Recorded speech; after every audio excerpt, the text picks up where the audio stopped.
दोस्तों, मंच को प्रणाम करता हूँ। आदरणीय अशोक जी मेरे गुरु हैं और अगर मैं कुछ अच्छा पढ़ूँ तो सारी तालियाँ उनके नाम हों। आदरणीय संतोष जी हमारे देश के सबसे बड़े गीतकार हैं। मंच पर जितने साथी हैं उनको प्रणाम करता हूँ और आपकी उपस्थिति को प्रणाम करते हुए मैं सीधी अपनी कविता पर आता हूँ। दोस्तों, 14 फरवरी को मुल्क की खातिर खाक हुई खाकी के 40 अमर शहीदों को मैं सत सत नमन करता हूं और इस पावन मंच से इन अजय वीरों के चरणों में ये पंक्तियां अर्पित करता हूं। कौन कहता है सो गए हो तुम, कौन कहता है सो गए हो तुम, सारे वतन के हो गए हो तुम। मैं इस मंच से हर अभिनंदन का वंदन करता हूं। दोस्तों, मैं एक दर्द की कविता आपके बीच रखना चाहता हूं। जब मैं सुबह का अखबार उठाता हूं तो यकीन मानिए डर जाता हूं। फिर किसी शहर में न हो गए हों बम धमाके, फिर किसी आतंकी विस्फोट में न चिथड़े हो गए हों शरीर। ये सिलसिला कभी खत्म नहीं होता। हमारे कुनबे के एक बड़े शायर ने कहा था, कागज पर रखकर रोटियां खाऊं तो कैसे, खून से लथपथ आता है अखबार आजकल।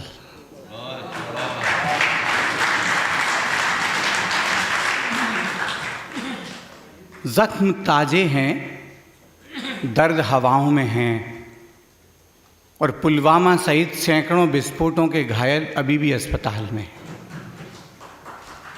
दोस्तों, पिछले 2 दशकों में हमने हिंदुस्तान में नहीं सारी दुनिया में ऐसे सैकड़ों मंजर देखे हैं। बदलता कुछ नहीं है, बदलती है सिर्फ तारीख, बदलती है सिर्फ ठिकाने, बढ़ती है घायलों की संख्या और बढ़ती है मरने वालों की चीखें। मुझे मालूम है कि ये मरने वाले चिट्ठी नहीं लिख सकते, लेकिन मैं करुणा के धरातल का विस्तार करना चाहता हूं। पेशावर में मारे गए एक मासूम बच्चे की, पेरिस में मारे गए एक पत्रकार की और पुलवामा में मारे गए एक शहीद की चिट्ठी कवि की कल्पना से आपके बीच पढ़ना चाहता हूं। पेरिस हो, पेशावर हो या पुलवामा, कराची हो, काबुल हो या हैदराबाद, दिल्ली हो, मुंबई हो या अहमदाबाद, बम विस्फोट के बाद हर जगह का एक सा है सूरत हाल। एक घटना स्थल पर मुझे मिली एक कटी फटी चिट्ठी। उसमें लिखा था, अब एक मरने वाले ने अपने दिल का हाल उठाए थे कुछ सवाल। आदरणीय वीसी साहब मौजूद हैं, उनको अर्पित करते हुए पंक्तियां कहता हूं। ओ बम विस्फोट करने वाले भाई, ओ बम विस्फोट करने वाले भाई, ओ फिदाईन आताताई, हम बेगुनाहों को मारने के लिए बहुत बहुत बधाई। मुझे तो ये भी नहीं मालूम कि मैंने अपनी किस खता की सजा पाई। मुझे मारकर मिली गई थी तेरे कलेजे को ठंडक, तो मेरे शरीर के चिथड़े तो न करते। मेरी बूढ़ी माँ भी मेरी लाश को पहचान नहीं पाई। वो बम विस्फोट करने वाले भाई, ओ मौत के सरताज, बम एक्सप्लोजन के उस्ताद, तुम्हें तो किस्मत से बच गए उन घायलों पर भी दया नहीं आई। उन्हें बचाने में लगे लोगों और डॉक्टरों की मौत का सामान लेकर अस्पताल तक पहुंच गए मेरे भाई। बिलखते बच्चे, कराहते बूढ़े और रोती विधवाओं की चीखें तुम्हें कितनी अच्छी लगती हैं। मैं भी देखना चाहता हूं वो इंसानी चेहरा जिसमें मासूमों की मौत के बाद चमक आई।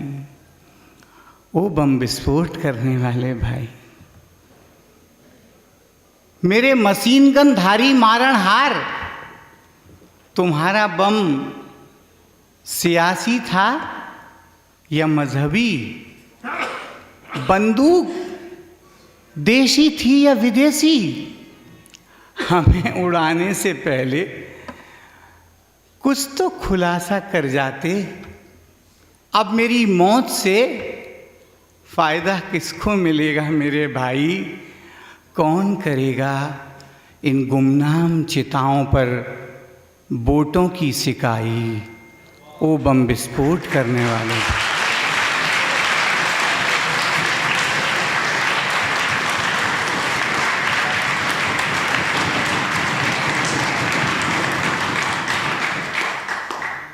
गांधी के मुल्क का अदना सिपाही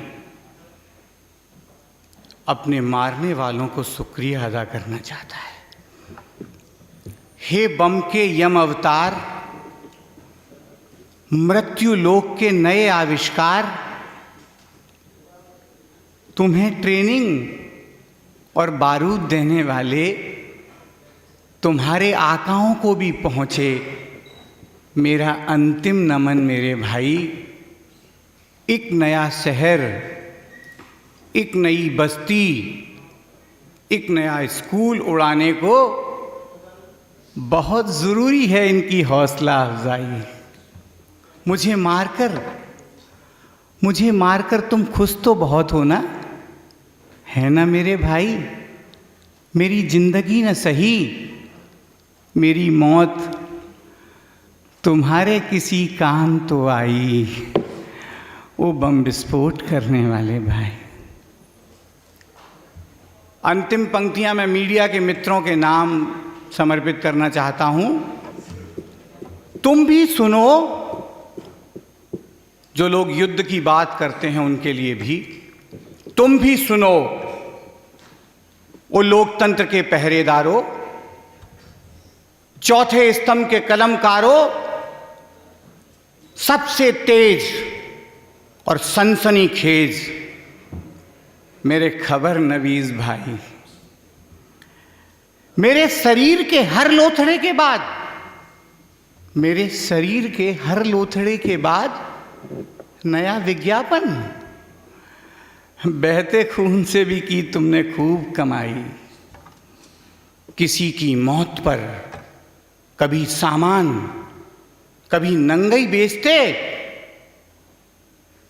तुम्हारी जुबान एक बार भी नहीं लड़खड़ाई। कितनी अभागी है मेरी शहादत भी, जो मेरे पड़ोसी की भी आंख नम नहीं कर पाई। ओ बम विस्फोट करने वाले भाई, हम बेगुनाहों को मारने के लिए बहुत बहुत बधाई।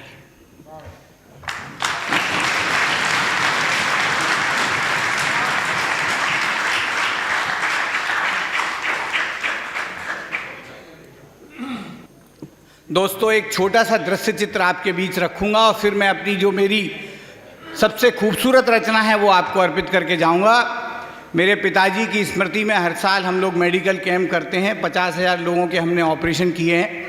कल सुबह मेरे गांव में 20वां कैंप है और उसमें पुलवामा के 3 शहीदों की विधवाओं का हम लोग सम्मान भी करेंगे।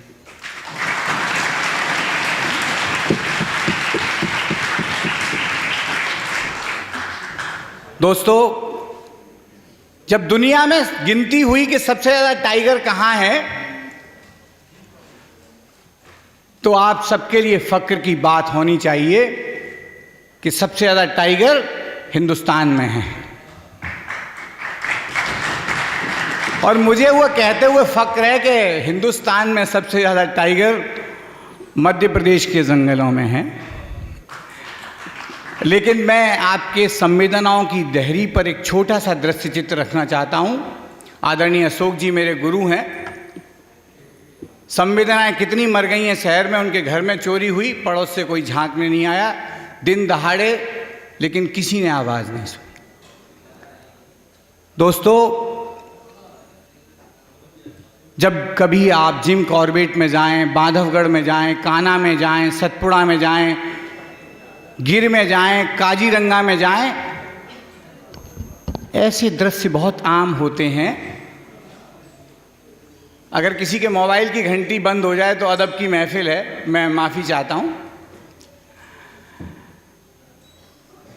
ऐसे दृश्य बहुत आम होते हैं जब नन्हे चीतल को मारकर शेर शावक खा रहे होते हैं और उनकी माँ शेरनी उन्हें दुलारती है, उन्हें चाटती है, लेकिन थोड़ी दूर झाड़ी में खड़ी डरी सहमी उस नन्हे चीतल की माँ अपनी विवशता और बेबसी पर आंसू बहा रही होती है। दोस्तों, ये जंगल है। जंगल में एक माँ की चीख दूसरी माँ को सुनाई नहीं देती। लेकिन हम जंगल में नहीं, बस्ती में रहते हैं। गांव, शहर, कस्बे कहीं भी रहते होंगे, अगर हम अपनी माँ, बहन और बेटी की चीख नहीं सुनेंगे तो हम में और जंगल के जानवर में कोई अंतर नहीं रह जाएगा। अगर हमने दिल्ली में किसी दामिनी, भोपाल में किसी काजल और मेरठ में किसी इमराना की चीख नहीं सुनी तो हमें खुद को इंसान रहने का, कहने का हक भी नहीं रह जाएगा। हम मानव हैं, हम मानव हैं। हमको माँ की चीख सुनाई दे, फूलों पत्तों में जीवन का रूप दिखाई दे। जंगल में अच्छे लगते हैं जंगल के कानून, इंसानों की बस्ती है कुछ फर्क दिखाई दे। और मित्रों, एक कविता जो मैं मानता हूं कि इससे अच्छा मैंने कुछ नहीं लिखा, बस एक दृश्य चित्र आपके बीच रखूंगा, अपनी कविता कहूंगा। कुछ साल पहले दिल्ली में हमारे देश की संसद पर हमला हुआ था। उस दिन उस संसद में 500 सांसद मौजूद थे। 2000 संसद के कर्मचारी लोकसभा और राज्यसभा की कार्यवाही का संचालन कर रहे थे। 1000 हमारे लोग दर्शक दीर्घाओं में बैठकर उसे देख रहे थे और मेरे 500 मीडिया के मित्र पूरे देश में लाइव उसको दिखा रहे थे। जब हमला हुआ तो उन 4000 लोगों के सौभाग्य में मुल्क पर मिटने के लिए उनके हिस्से में एक भी गोली नहीं आई। किसी बारूद की फैक्ट्री में, किसी एमुनेशन में ये ताकत नहीं है लोग कि कोई ऐसी गोली और बारूद बन सके जो सीना देख कर लगती हो। मुझे कहने में फक्र है कि जब मुल्क पर मिटने की बात आई तो आतंकवादियों की एक एक गोली कमलेश कुमारी समेत भारतीय पुलिस के 8 जवानों ने अपने सीने पर खाई।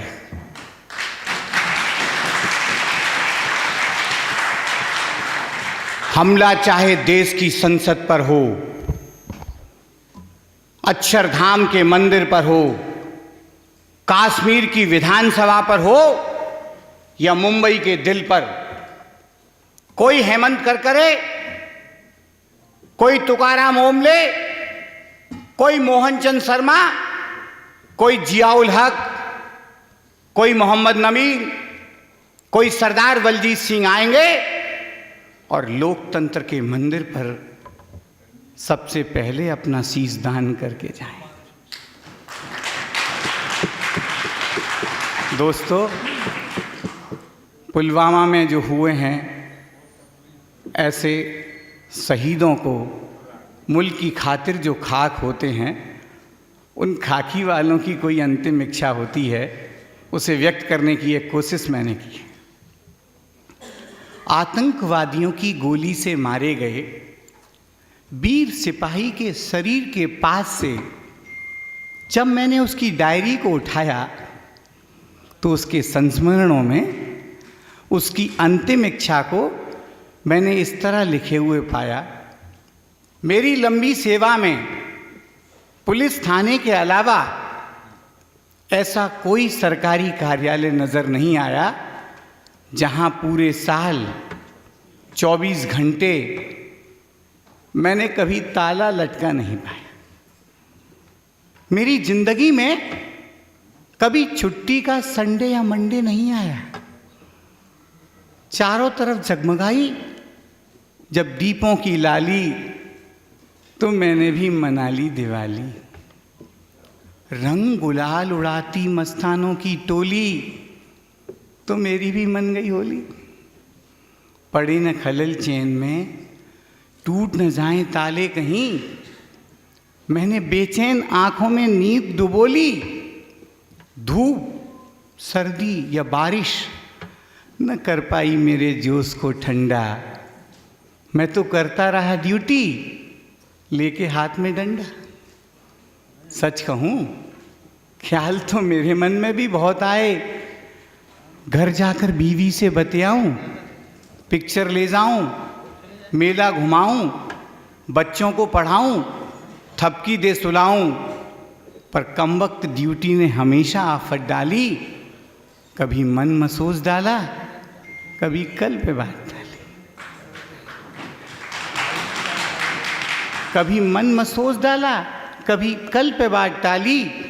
और जमाने ने भी देखा तो हिकारत से देखा। गलती पे खाई अफसर की डांटें, जिसके दामन में हों सिर्फ नफरत और कांटे। तुम ही बताओ कि वो फूल कहाँ से बांटे। माना मेरी वर्दी में नजर आते हैं काले धब्बे, पर अब तो इल्जाम है नींव की ईंट से शिखर तक। हर कोई बेताब है नहाने को, भ्रष्टाचार की गंगा पैर से सर तक। जब हर चेहरे पर पुत रही हो कालिक, तो मैं ही उजला नजर कैसे आऊं। जिस समाज में दुर्लभ हो गया हो ईमान का साबुन, वहां मैं अपनी वर्दी कैसे चमकाऊं। और दोस्तों, जिस बात के लिए कविता लिखी है, अंतिम बात आपसे कहना चाहता हूं कि जब भी इस मुल्क में कोई फौजी शहीद होता है, पूरे देश की आंखें नम होती हैं। हर रोज़ ड्यूटी पर पुलिसकर्मी मरते हैं, बहुत कम होती हैं वो आंखें जो नम होती हैं। मेरे 3 साथियों ने, जिनके साथ मैंने ट्रेनिंग की थी हैदराबाद में, उन्होंने इस मुल्क के लिए अनाम शहादत दी है। उन जैसे 35,000 पुलिस के लोगों को मैं प्रणाम करते हुए अंतिम पंक्तियां पढ़ता हूं कि हम बांग्लादेश मुक्ति और कारगिल गाथा बड़े गर्व से गाते हैं। वीर शहीदों के किस्से हम सुनते और सुनाते हैं। जितने फौजी एक युद्ध में अपना शीश कटाते हैं, उतने तो हर साल यहाँ ड्यूटी पर मारे जाते हैं। आतंकी और लुटेरों से ये चमन नहीं लुट पाएगा, खाकी वर्दी वालों का बलिदान व्यर्थ न जाए। लेकिन जब इतिहास लिखो तुम, कलम उठाओ पन्नों पर, कसम तुम्हें है सच्चाई की, इतना तुम दिखला देना। गर दिखती हो हरियाली और खुशहाली पंजाब की, पुलिस जनों की विधवाओं की सूनी मांग दिखा देना। कश्मीर में लोकतंत्र का झंडा जब फहराता हो, कुछ अनाथ बच्चों की बस हंसती तस्वीर दिखा देना। आसाम, मणिपुर और त्रिपुरा में अब विघटन का शोर नहीं, कुछ गुमनाम चिताओं पर तुम श्रद्धा सुमन चढ़ा देना। गर दिखती हो शांति और व्यवस्था की उजली तस्वीर कहीं, डाकू की गोली से घायल लंगड़ी टांग बता देना। सीमा पर लड़ता है फौजी, फौजी अपने दुश्मन से, हम लड़ते अपनों से, अपने मन से। होती है हमसे भी गलती, गलती करता है इंसान, हमको तो करनी है केवल कातिल वैशी की पहचान। कहते हैं कुछ लोग हम हैं वर्दी वाले गुंडे, अपनी भाषा गाली डंडे, बदजुबान हैं, बद दिमाग हैं, भ्रष्ट और निकम्मे हैं। सच्चाई अगर इसमें हो तो तोहमत हमें लगा देना। पर मेरी अंतिम इच्छा पर इतना सम्मान दिखा देना, अगर खाकी वर्दी के पीछे भी दिख जाए इंसान कोई, तो बस तो बस प्यार से मुस्कुरा देना, तो बस प्यार से मुस्कुरा देना, तो बस प्यार से मुस्कुरा देना।